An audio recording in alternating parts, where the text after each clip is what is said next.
Welcome student. तो हम लोग न्यू सेशन लेकर के मैं आया हूँ आपका क्लास 11th फिजिक्स के लिए।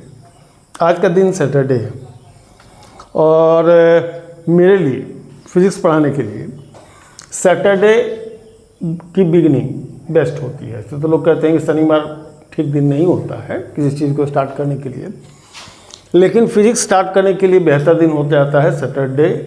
जहाँ तक मेरा एक्सपीरियंस है, ये इसको जो भी कह लिया जाए, है ना, कि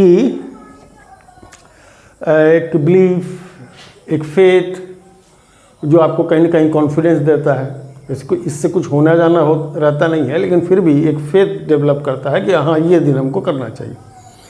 साइकोलॉजिकल एडवांटेज की बात है, अदरवाइज़ कुछ नहीं। तो चूँकि जैसे कि आज हम स्टार्ट कर रहे हैं, तो आज तो कोई खास सब्जेक्ट हम आपको बताएंगे नहीं।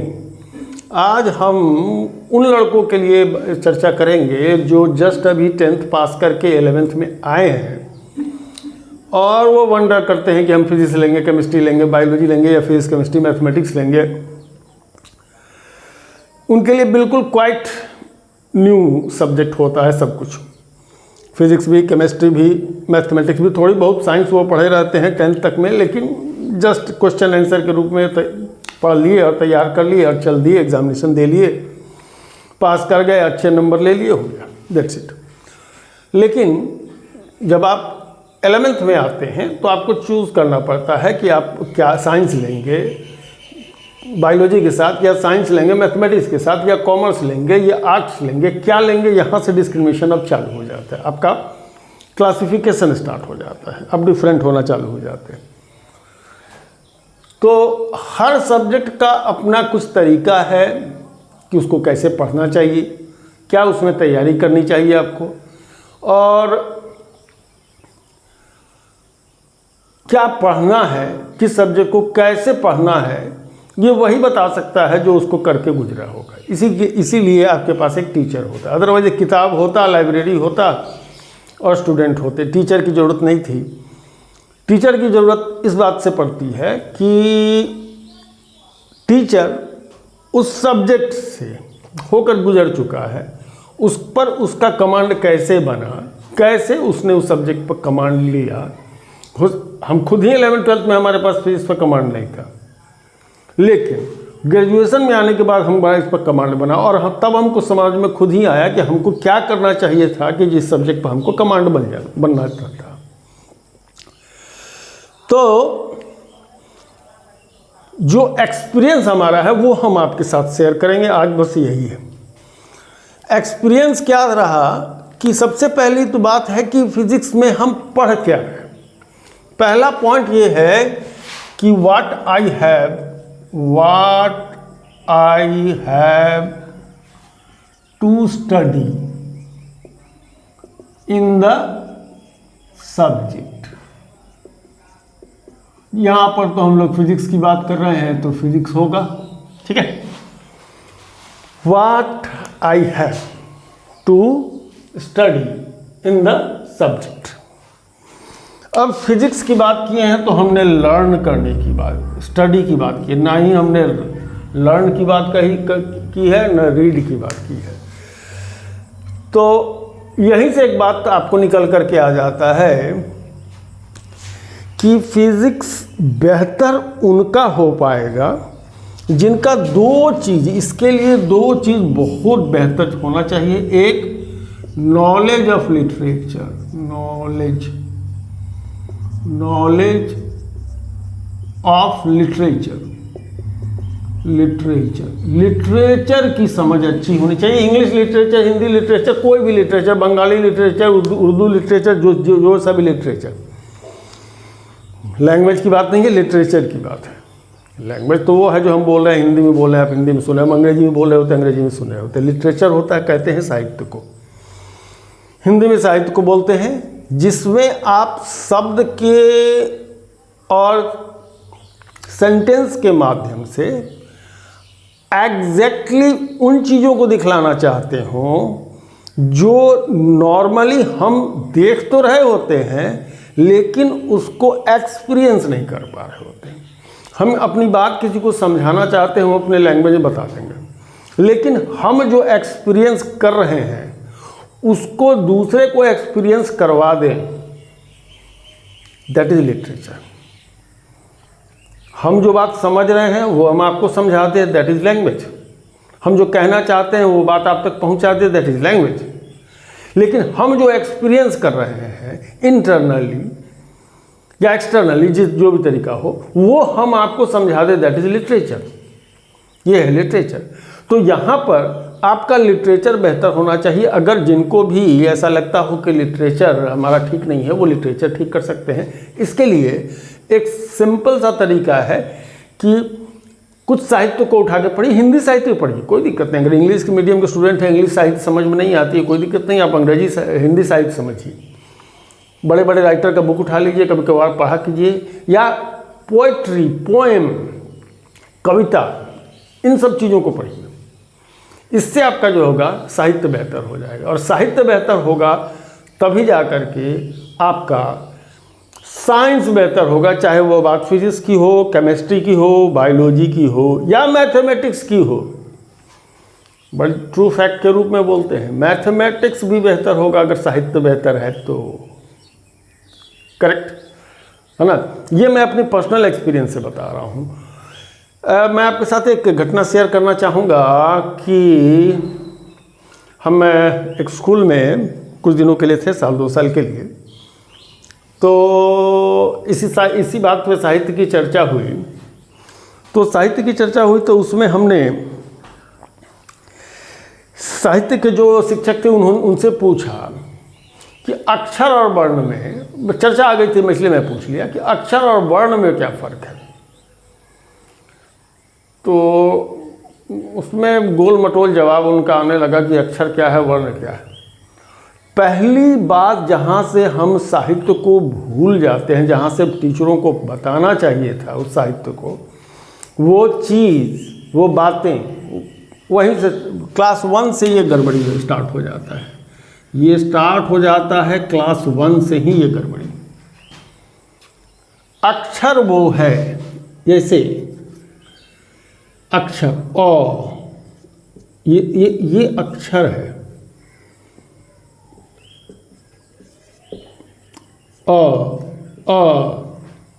दोनों तो है, दोनों अक्षर है। लेकिन जो बोल रहे हैं ये क्या है? वर्ण है। करेक्ट? क। तो सर फिजिक्स में क्या हमको अक्षर और वर्णमाला समझा रहे हैं कि साहित्य को न समझने का कारण कहाँ बनता है? क, इसको ही बोल सकते हैं। लेकिन जो उच्चारण कर रहे हैं उसे कहते हैं क, दैट इज वर्ण, है ना? करेक्ट? इसको कहते हैं वर्ण। ओके, हाँ, ठीक है। तो यहीं से हमारा गड़बड़ी चालू होता है। शिक्षा में सबसे पहली गड़बड़ी यहीं से चालू हो जाती है कि हम समझा नहीं पाते हैं कि हम जो पढ़ रहे हैं वो क्या पढ़ रहे हैं। डिस्क्रिमिनेट करके, पृथक करके बात को नहीं समझाया जाए तो बचपन से ही, क्लास 1 से ही बच्चों का जो कॉन्सेप्ट है वो क्या होता है? वीक पड़ता चला जाता है, जिसका नतीजा होता है कि आगे चल करके बच्चे सब्जेक्ट कॉन्सेप्ट में बेहतर नहीं हो पाते हैं। तो ये पहली जोड़ी है।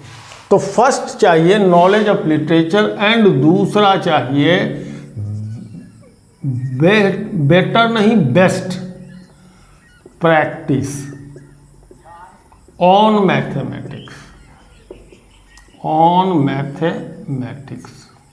आपने सर आइजैक न्यूटन का नाम सुना है? सभी ने सुना है। Sir Isaac Newton was a mathematician. उन्होंने जो पहला बुक लिखा था जिसमें लॉज ऑफ मोशन वगैरह दिया था, उस बुक का नाम था प्रिंसिपिया ऑफ मैथमेटिशिया। उनका क्या लिटरेचर, उनका लैंग्वेज रहा होगा, उस लैंग्वेज में उन्होंने लिखा था Principia of Mathematica. He was mathematician. Who was Einstein? He was a mathematician. तो जो पर्सन मैथमेटिक्स का बहुत बेहतर जानकार होगा वही फिजिक्स का अच्छा जानकार हो सकता है, अदरवाइज मुश्किल है, अदरवाइज मुश्किल है। क्योंकि मैथमेटिक्स ये जो हमारा लिटरेचर है ना, लिटरेचर का एडवांस फॉर्म है mathematics in the field of calculation. Calculation के फील्ड में लिटरेचर को अगर कैलकुलेशन की तरफ लेके चलते चले जाएं तो वो क्या हो जाएगा, धीरे धीरे वो मैथमेटिक्स जिसको हम लोग जानते हैं उसके फॉर्म, वो फॉर्म उसका चला आएगा।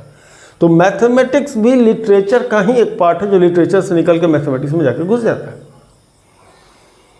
है ना। ओके, जैसे हम एक चीज लिख करके आपको बताते हैं कि कैसे लिटरेचर है और बाद में कैसे मैथमेटिक्स हो जाता है। बड़ा सिंपल एग्जांपल से आपको समझाते हैं कि देखिए मैं लिख रहा हूँ 3 या ऐसे लिखिए 3 एडेड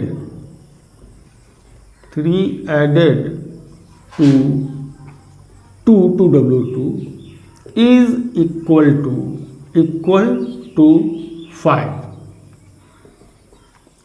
ये एक सेंटेंस हुआ।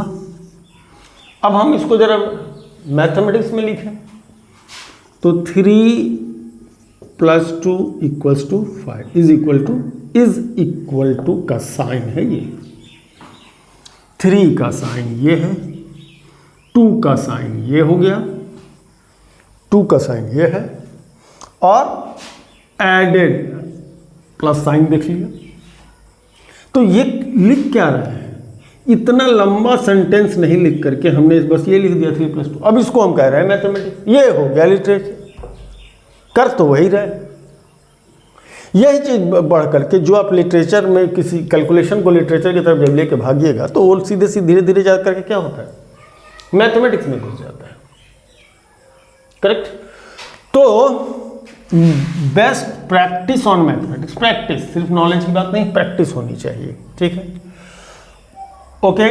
तो 2 बातें साइंस मात्र के लिए, साइंस मात्र खास करके फिजिक्स के लिए, है ना, फिजिक्स के लिए मैथमेटिक्स की अच्छी प्रैक्टिस होनी चाहिए। केमिस्ट्री के लिए समझ तक में भी चल जाएगा बहुत अच्छी, अगर प्रैक्टिस नहीं है तो भी चल जाएगा। बायोलॉजी के लिए मैथमेटिक्स नहीं, लिटरेचर की रिक्वायरमेंट बहुत ज़रूरी हो जाएगी। करेक्ट। चलिए अब हम बात करें किस पर, तो अब हम बात करते हैं कि फिजिक्स में अपन लोग क्या पढ़ेंगे। तो फिजिक्स में अपन लोग को क्या पढ़ना है, अब जैसे हिंदी अंग्रेजी है तो उसमें हम लैंग्वेज पढ़ रहे होते हैं, कैसे बोलना है, कैसे लिखना है, क्या उसका ग्रामर है, क्या सब कुछ, ये सब चीज़ें। हर सब्जेक्ट का अपना अपना होता है। हम दूसरे सब्जेक्ट को जितना एक्सप्लेन नहीं कर पाएंगे इसलिए हमने नहीं बोला। मैथमेटिक्स को एक्सप्लेन कर सकते थे, हमने एक्सप्लेन किया। लेकिन फिजिक्स में हम पढ़ेंगे, क्या पढ़ेंगे, quantities that can be measured. सीधी सी बात, in physics we study about the quantity which can be measured,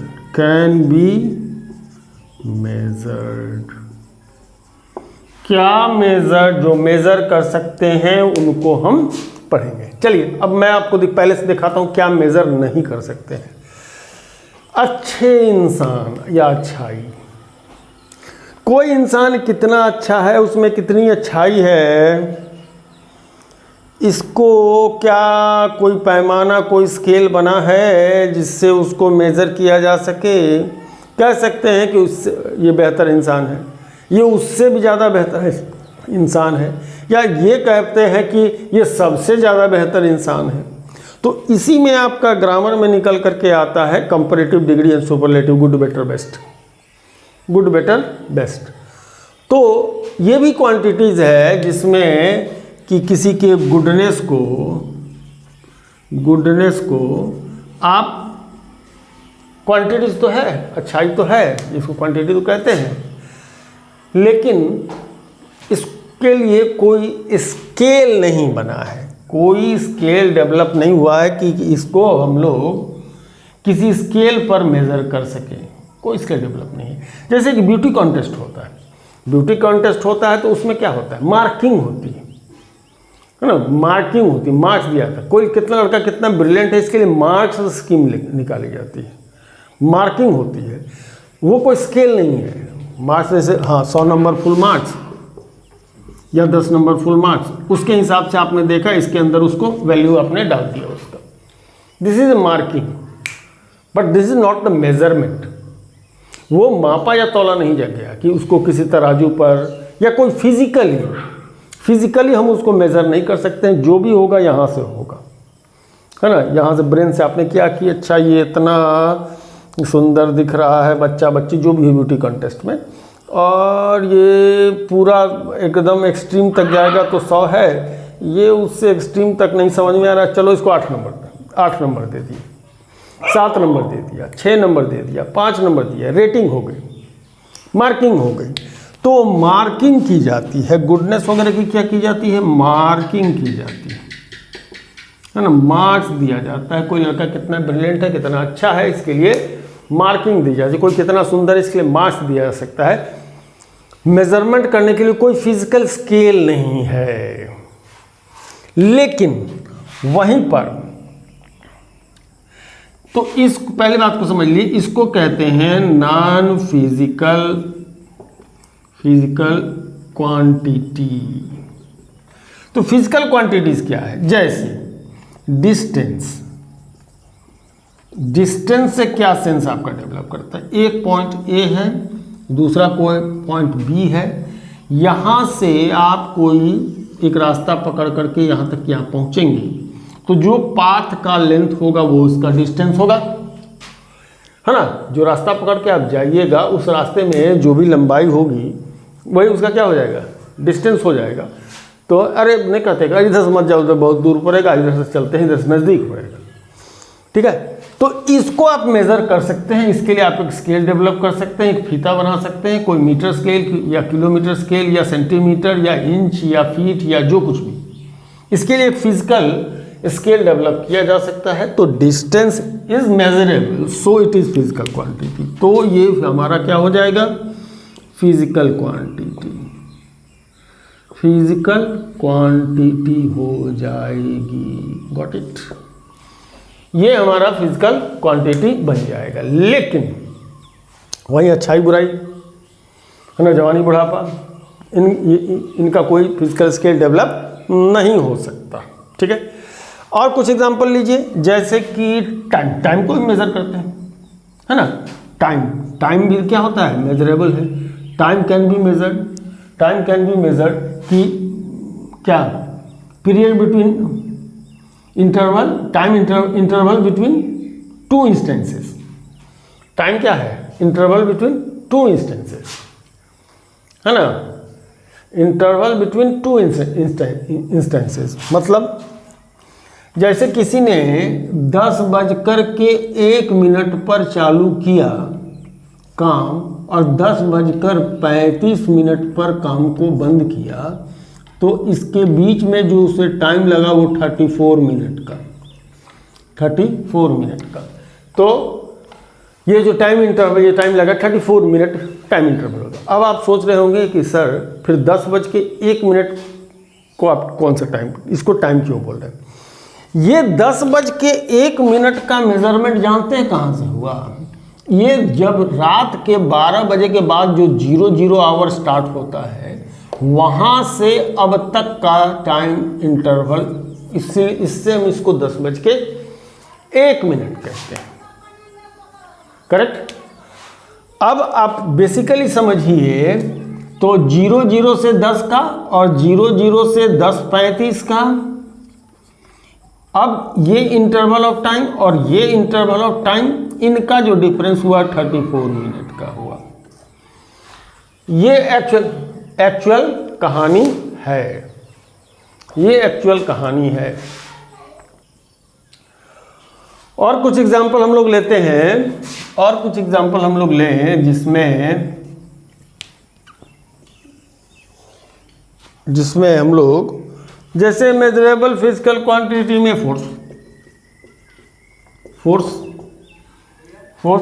किसी चीज़ को धकेल रहे हो या खींच रहे हो, किसी कोई ऑब्जेक्ट है जिसको खींच रहे हो या उसको क्या कर रहे हो, धकेल रहे हो एक जगह से दूसरे जगह ले जाने के लिए, या किसी चीज़ को तोड़ना चाह रहे हो, या किसी चीज़ के साइज शेप को बदलना चाह रहे हो, तो वहाँ पर आप कुछ अप्लाई कर रहे होते हैं फिजिकली, और जो कुछ भी आप अप्लाई कर रहे होते हैं वही आपका क्या कहलाता है, फोर्स। और इसको भी मेज़र किया जा सकता है, इसके भी मेज़र करने के अपने तरीके होंगे, है ना। इसमें सीधे सीधे हम लोग का सीधे एक तरीका होता है कि टाइम कैसे मेज़र हो सकता है, डिस्टेंस कैसे मेज़र हो सकता है। फोर्स मेज़र करने का तरीका वो सीधा नहीं हो सकता, लेकिन मेज़र होगा। तो कुछ ऐसे क्वांटिटीज़ हैं फिजिक्स के अंदर जो डायरेक्ट मेजरमेंट के कैटेगरी में आते हैं, उनको फंडामेंटल फिजिकल क्वांटिटी कहते हैं, उनको फंडामेंटल फिजिकल क्वांटिटी कहते हैं। फिजिकल अरे क्या हो गया, फिजिकल क्वांटिटी कहेंगे, है ना। इसमें आपका पहला लेंथ हो जाता है या डिस्टेंस कह लीजिए, दूसरा टाइम हो जाता है, तीसरा मास हो जाता है, चौथा टेम्परेचर है, पांचवा करंट है, छठवां अमाउंट ऑफ सब्सटेंस है, अमाउंट ऑफ सब्सटेंस है, और सातवां लुमिनस इंटेंसिटी, प्रकाश की तीव्रता, लुमिनस इंटेंसिटी, प्रकाश की तीव्रता। इन 7 को फंडामेंटल फिजिकल क्वांटिटी के तहत रखा गया है। 2 सब माने क्या बोलते हैं उसको, एडिशनल भी लिया गया है। उनमें से एक है एंगल का मेजरमेंट रेडियन, ज्योमेट्रिकल एंगल का, और दूसरा सॉलिड एंगल का मेजरमेंट स्टेरेडियन। ये सारी बातें, इसकी डिटेल चर्चा हम करेंगे। तो कुछ क्वांटिटी जिसका डायरेक्ट मेजरमेंट होगा, है ना, उसको हम लोग कहते हैं फंडामेंटल फिजिकल क्वांटिटी, और फोर्स ऐसे जो हैं जिनका सीधा सीधा मेजरमेंट नहीं हो पाएगा, उनको हम लोग कहते हैं डेराइव्ड फिजिकल क्वांटिटी। चलिए, तो अभी हम इसको टेस्टिंग वीडियो हमने इसको शूट किया है। अब ये कितना हद तक सक्सेसफुल रहा है, काहे कि साउंड रिकॉर्ड हुआ नहीं हुआ पता नहीं, ये तो सुन भी तब पाएगा जब हम इसको चेक करेंगे, है ना। तो इसको अभी फ़िलहाल हम अपलोड करेंगे, फिर देखते हैं, सेकंड वीडियो बनाएंगे, तब सिस्टमेटिकली हम लोग चलेंगे कि अपने लोगों को फिज़िक्स में आगे की तरफ हम बढ़ेंगे, और बातें बताएंगे कि तैयारी कैसे करनी है फिज़िक्स में, जो पढ़ना समझना क्या है और तैयारी कैसे करनी है। हर एक वीडियो में कुछ ना कुछ जो है सो हम समझाने की कोशिश करेंगे, जो हमारी एक्सपीरियंस है वो आपके साथ हम बांटने की कोशिश करेंगे। चलिए, जय हिंद।